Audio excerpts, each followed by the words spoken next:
What's up, everyone, and welcome to Making the Shift for Autistic Kids. We're an SLP couple from California with 4 boys. And we're here every week to bring you neuroaffirming tips, tricks, and tools. Are you ready to make the shift? Let's do this.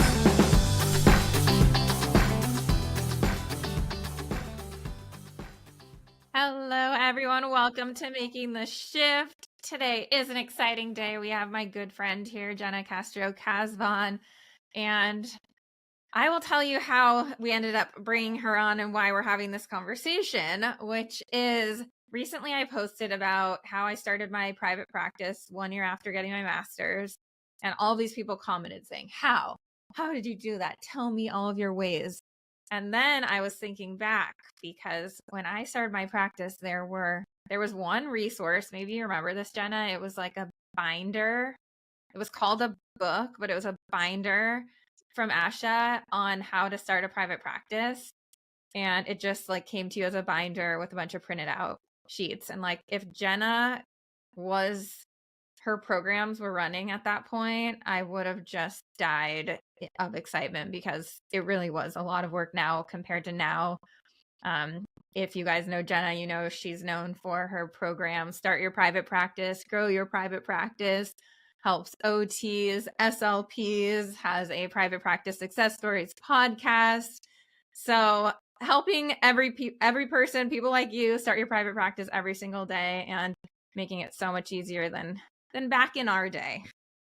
Totally. And I also started at 26, which is kind of fun. Both Jesse and I started our private practices at our same age.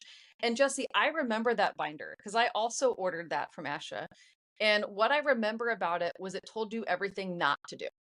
It was much more about like a scare kind of a thing. It's like, don't do this, don't do that, don't do this.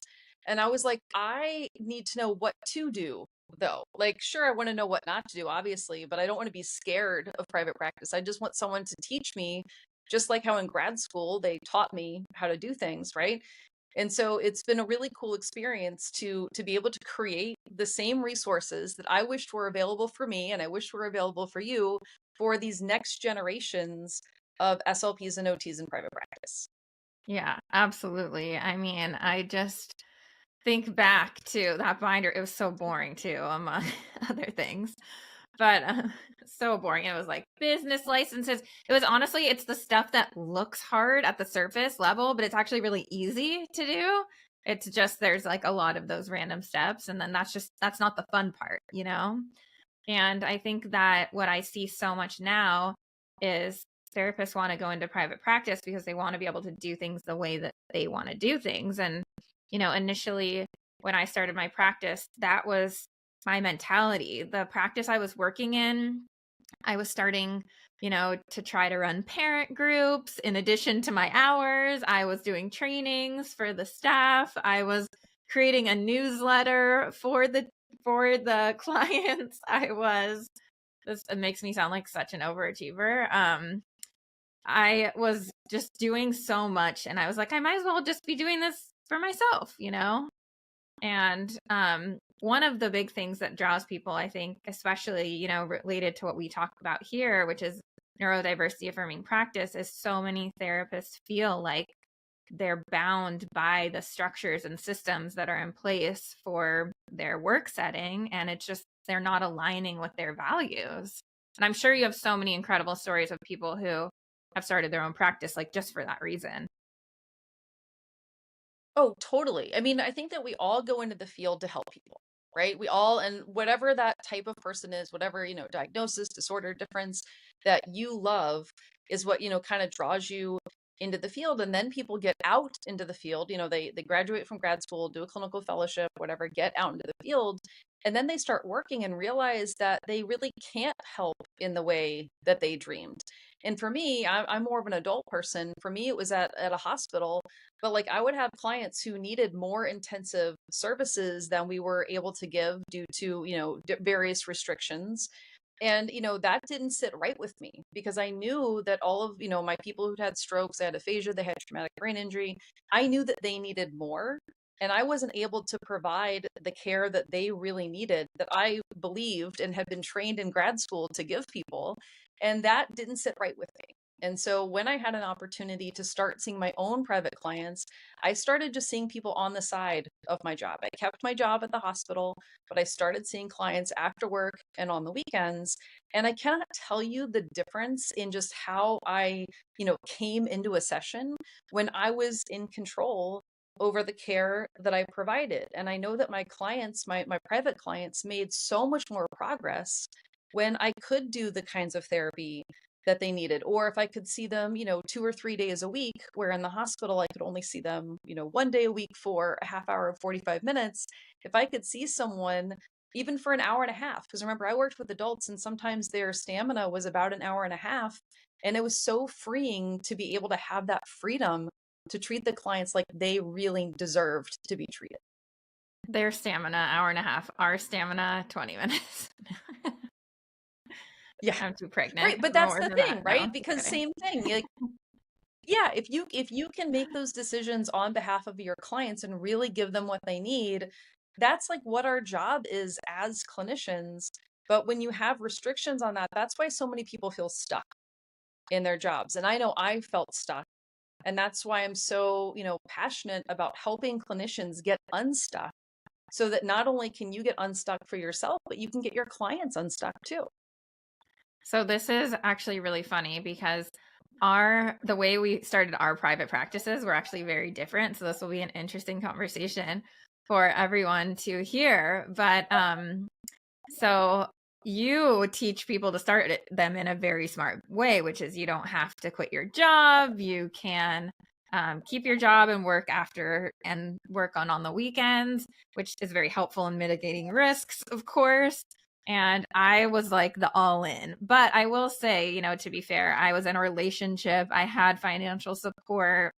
It wasn't like I was I hadn't been making money anyway because I'd been in grad school. So he didn't really need me to live necessarily. And for me, it was actually when I was living in Washington, D.C., and I was moving to LA. And that's when I decided to start my practice because I thought, you know what, I'm moving to a new city. I don't want to work at a clinic and then burn bridges by telling them I'm going off on my own. I might as well just do this. But like, I know you also teach, you don't need to start with an office and all of that. And I did the opposite of that also, which is I rented an office. It was great price, I will say. But I ran in an office, very slowly built up my caseload, started taking the like state funding, regional center, we call it here, started taking insurance, which is ultimately what allowed me to, build and grow. But I know a lot of people don't have dreams of hiring and they don't have dreams of having a team. And I would love if you talk more about your favorite F words because they're probably different than mine. They probably are. So this is it. We're going to keep it clean, everybody. But when I talk about why people go into private practice, I used to think that the only reason why people went into private practice was for the money. Like that was my conception early on. And I started to realize that yes, a lot of people do go into it to make more money, right? And I also want to have everyone feel a little bit better about that because in my mind, it's not greedy to want to earn more money. It's financially responsible because most of us have families, we have expenses, we have student loans, all these kind of other things. And if you're not making enough money through your job, like you got to find more ways to make money. So I definitely am on board with women and clinicians and everybody earning, more money. But anyway, so that's what I thought. And then what I've kind of gotten to know is not only are people doing it to have more finances, that's one of the F words, right? But to have more freedom. So the top F words that I talk about are freedom, flexibility, fulfillment, and finances. These are the main reasons why people are going into private practice. And when I'm talking about freedom, it's really about the freedom to make decisions on behalf of your client and then also on behalf of yourself. Flexibility, the flexibility to have a flexible schedule And, whatever that means for you and your life, the fulfillment, right? Feeling really good at the end of the day, feeling like you're making a difference in the lives of others and also yourself. And then finances, just being able to afford not just like a good life, but a great life, right? Being able to pay those bills and save up for retirement and take your family on trips and all that kind of stuff, I think is really, really important to people. So, when you're kind of thinking about what's drawing people toward private practice, those are the main things. And again, it could be a combination of those or whatever. But, a lot of people don't have freedom at their job. They don't have flexibility. They may feel fulfilled some days and other days not so much. And I know lots of people who really don't have the finances. People aren't getting raises. People are just getting paid kind of like a good median salary. And that's good for a while. But if all of a sudden your expenses are higher than your salary, then that's a problem. And it's time to learn how to earn more money for yourself and your family. So I would love to know, for anyone here watching this live, type in the chat which F, if you could pick one that you want more of in your life: financial freedom, flexibility, fulfillment, what would it be? And don't feel bad if you say finance. No shame in that. Yeah. But I will say, it's funny because, and I have this conversation often with Chris, because Chris comes home. Those of you know my partner, Chris, he is a school-based SLP, and he'll come home and he will just be spiraling because he was just in like a 3-hour-long IEP meeting where he was reamed for doing whatever. And, and then we talk about how in a certain number of years, he'll be on their retirement, and like the schools have amazing retirement where you can like potentially get like almost your entire salary the rest of your life if you make it a certain number of years. I don't know if that's every state or what, but there's a lot of really good reasons to keep a job for a long time in the schools. And I always tell him, like, I would not trade 1 year. I could not do what you do for 1 year.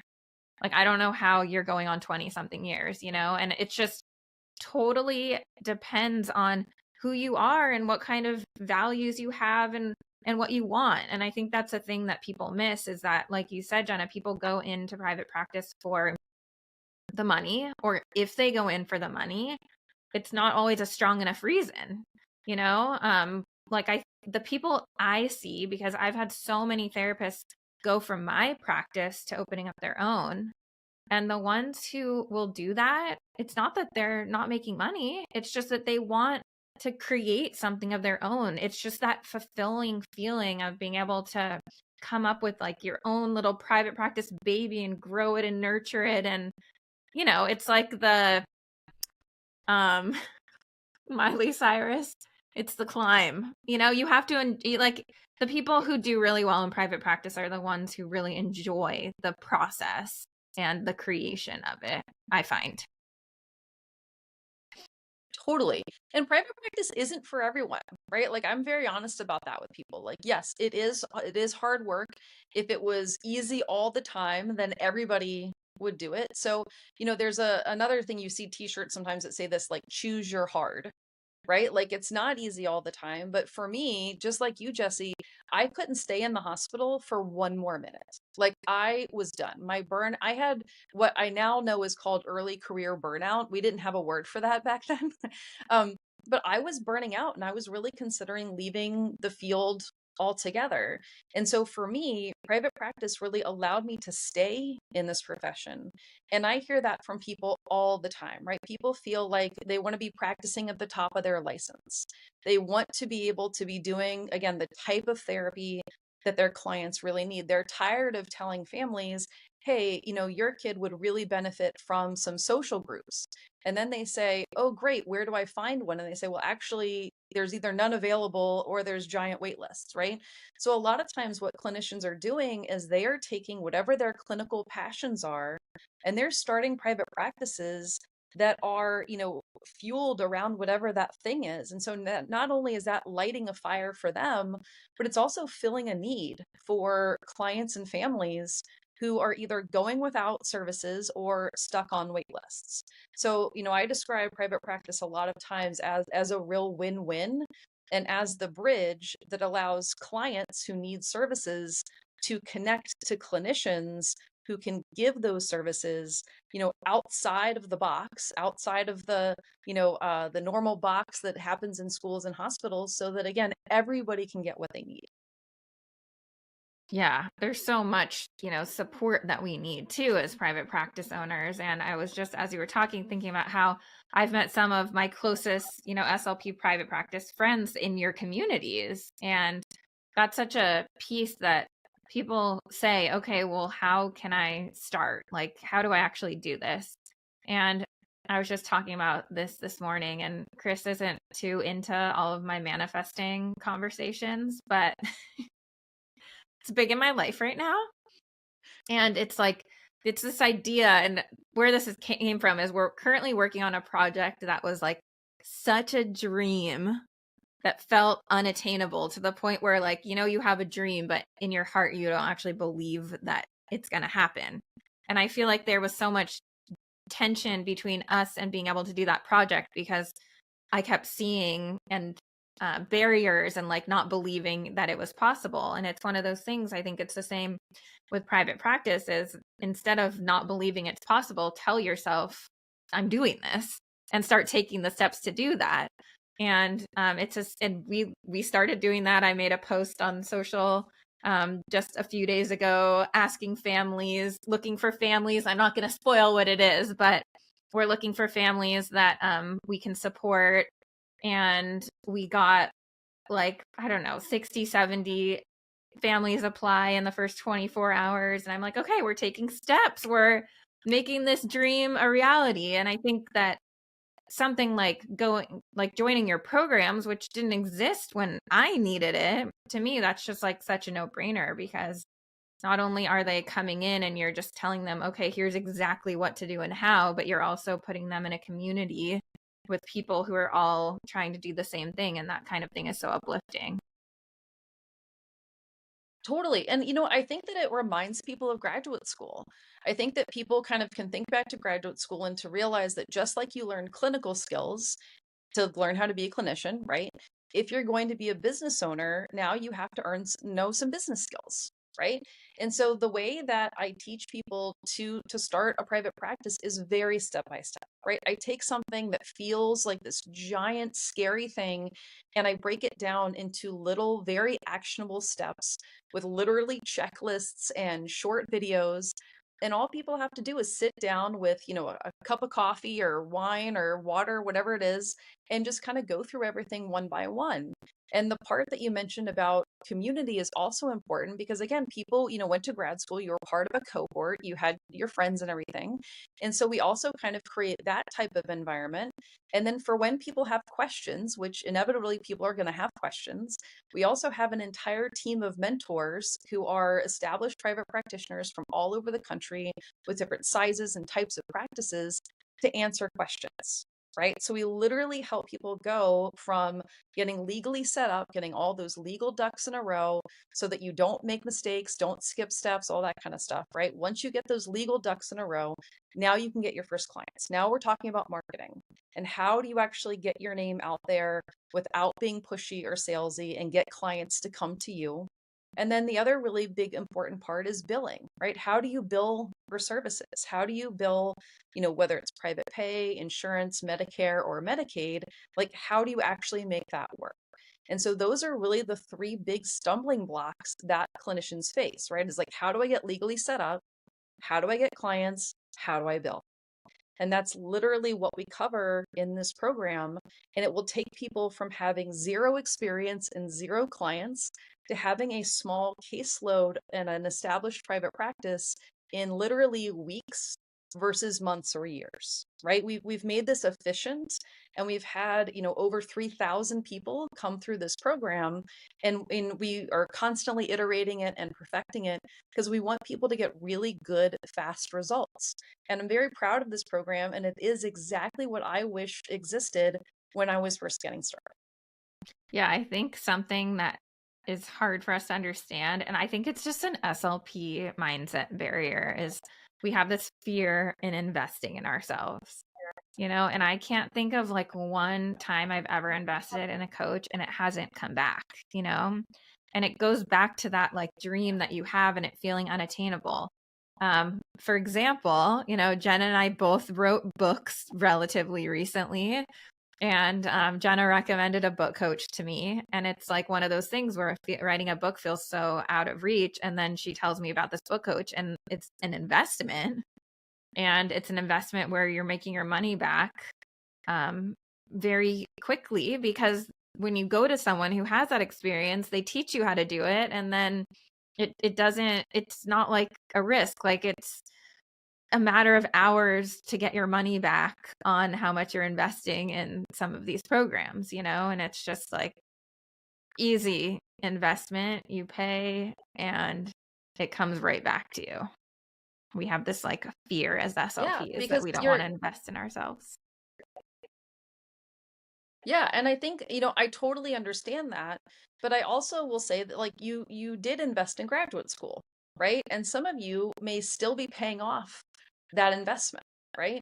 So the flip side is to invest a much smaller amount of money into a program that teaches you how to earn exponentially more than you're making right now, right? And so I think that that's kind of a shift for people, because either way you're going to invest. You're either going to invest time, which most people don't have, right? I think most people do not have a lot of extra time these days. And, could you piece it together on Google or in Facebook groups?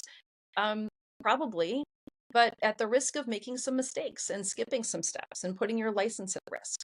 So for people who are like, just tell me what to do, right? Just tell me what to do. I'm happy to pay for convenience. Just outline it. Those are the people that the START program was literally created for. And those are the people who do great with it, right? People who are like, listen, Jena, I can follow a recipe. I'm not afraid of hard work. I'm a hard worker. But if you just tell me what to do and point me in the right direction, then I'm going to be able to do this, like, again, in the next couple of weeks, versus people who've been kind of thinking about it, getting their ducks in a row for years. And maybe they've done one or two things, right? Maybe they have an LLC, right? But we've also had people who've joined my program who then realize that an LLC is not the right business designation for their state. So rather than, again, try to do a couple of these things on your own and maybe do it wrong, just come join us and follow the checklist and do everything in the right order. I promise it'll be so much easier and so much faster. Yeah, absolutely. And thinking back to the beginning of my practice, I'm trying to think of what can I share that will save you so much time and energy. And I will say one of the best things I ever did was read the book called The One Thing. It was probably one of the first business kind of books I ever read. I know in college I read Rich Dad, Poor Dad, and I think it was like the first real business book I ever read. And I actually talk about it a lot in my sensory trainings, but the concept of it.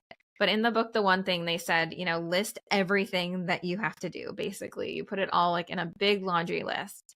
And then they say, look through that list of what you have to do and figure out what is the one thing I can do that will make everything else either easier or unnecessary. And what happened for me is I wrote this long list of all these things that I had to do, a million different things. I wanted to market to doctors. I wanted a blog. I wanted to do social media. I wanted to do newsletters. I wanted to do, like, there were so many things. And I realized that it all came back to just writing. Like, okay, well, if I start creating content every week, it's going to knock out all of those things. Because instead of just saying, okay, I'm going to write content for this, I'm going to write content in general, and it's going to get filtered and sifted into all of these things. And for me, that was massive, because I think people get really excited. They want to start a private practice, and then they start to think about all the steps. And there's so much we can do to increase our efficiency. And I'm sure you teach so many of those processes as well. Yeah. Well, and people get stuck in analysis paralysis, right? I think that as, clinicians, our whole job is to kind of look at a person, right? And try to figure out like, okay, what do I need to do to help this person in the best way possible? And because we have that clinical skills and those clinical background, we're able to do that, right? But if you think back to graduate school when you were first learning, you didn't really know how to do all that stuff, right? And that's why, like, when, again, if you are going to have a business, you do have to develop, business skills and have that business knowledge, because then all of a sudden, like, you are able to make business decisions, right? You'll then know, okay, marketing to doctors, in my opinion, is a better use of time than blogging, for example, because you're developing relationships with people who are going to send you clients and whatnot, versus blogging. You have no idea who's going to see your blog, and it could be 2 people or it could be 200 people. But you start to kind of develop, like, what is the best use of my time as someone who's starting a business. But when you're first starting, you have no idea, right? You don't know what the best use of your time is. And so again, that's one of the reasons why we tell people, okay, this is the best use of your time. Don't skip to step number 98, like, start on step 1, because it will be so much easier to just go in order. Yeah, and I hate to say it, but everyone learns this the hard way, which is that the shiny object a lot of times is social media. And I think what most private practice owners find is that social media ends up being a time suck as opposed to something that's directly bringing them in clients. And you guys know me, I'm all over social media. It took years. I just started getting referrals from social media within the past year or so, right? So it was like that. For me, it was a lot more important to have relationships with doctors, have really good review sites, things like that, to bring in clients, as opposed, because social media is such a, like, you log in and then 4 hours later you're like, shoot, that really increased my screen time for this week. And I didn't get any clients from it. So you definitely learn that. And I will say, something that's awesome about you, Jena, is that you're not just going from your personal experience. You have literally taught thousands of people how to do this. And I will tell you guys, like, Jena is one of the people I talk to most throughout the week. Lots of voice memos. Anytime something comes up in the private practice too, I'm like, you got to teach your people this, because I will tell you, this is a nightmare. And like, whether it's venting or it's like something really cool that we've discovered that works really well that we share, and going into her program. And that's why I wanted to have her here, because you guys were like, how did you do this? And for me to tell you how I started my private practice step by step would be like one of those solving a crime boards, like with the Post-its and the strings and stuff, like such a disaster, when in reality you could go in, join Jena's program, which we're going to link for you. And like, I'm such a fan of Jena and her program, and like all the people in it are incredible too, and I just feel like if you're seriously considering this, it is worth it. You will make your money back. Don't let that be the thing that stops you. I mean, that's the easy part, honestly. Making the investment is the easy part. And then just getting in the room with all of those people are going to be so inspiring, and learning everything. It's just going to make your life so much easier. Yeah, and like, because I'm still a helping people person at heart, right? Like, I got into this profession again for, actually, I used to want to work with people who were dysfluent. My dad was dysfluent as a kid, and so I got into the profession wanting to work with stuttering, and then I discovered aphasia, and I loved that. And I'm still helping people. It's just now I'm helping clinicians more than clients, and so yeah, I can't wait to help you out. If you're watching this, listening to this, and that you've private practice has been on your heart for a while, you've been wanting to do it, and let's just do it on the side first, to start, right? You don't have to quit your job. I often use the analogy of a pool, right? I'm really going to help you dip your toe into the private practice waters, and we have floaties, we have lifeguards, we have a shallow end. There's no leaping or jumping into anything unless you want to. Jesse, you basically leapt into the deep end. And so if you want to do that, you can go to that part of the program. But, I teach this to people in a way that makes sense, that really minimizes the risks and just makes people like take action and move forward. And I do have some special extra bonuses for Jesse's audience. So if y'all decide to join the START program, we would love to have you. We have a special link just for Jesse, which is to go to startyourprivatepractice.com/Jesse Ginsburg. And we're throwing in 2 extra bonuses. One actually is marketing to doctors, which is so funny, Jesse, that you mentioned that was such a good source of referrals for you. And then the other bonus is called the first 5 clients. So we really tell you exactly how to get your first 5 clients in your private practice as quickly as possible, which not only helps you recoup your investment, but also helps you build your caseload and build your confidence when it comes to having a business. So happy to do that for your audience, Jessie. Oh my gosh, that's so exciting. See, you guys, Jena told me she was going to throw in bonuses. I don't know what they were. This is so exciting. Those sound amazing. And, you know, I will say that a lot of people tell themselves like, oh, I'll do it next year. Well, guess what? The start of your year is only as strong as the end of your year. It is way better to be one of those people who just like I keep telling my team, we still have a quarter left, right? Everyone starts to freak out in the fall thinking, okay, it's almost the end of the year. No, we still have a quarter left in this year. We still have a long time. We can still meet our goals. We still have time to start new projects. In fact, the end of the year is a really great time, especially if you have extra vacation time coming up that you can dedicate to this. I mean, this is the perfect time. And then what you can do is January 1st, you're like feet on the ground running, already in business and feeling great. So Yeah, we will totally. put those links. And I do hear that. Sorry, go ahead. Oh, I mean, people have say that all the time too, right? I'm gonna start next year, whatever. I'm waiting for the right time. But like most things in life, there really is no right time, right? The right time is really if you have the desire, and you can just start with one client, right? Even if you just see one client on the side, you're going to be, having some extra income coming in for your family, and you're also going to be making a really big difference in that person's life. So just get started with one client, and then you can do 2, you 3.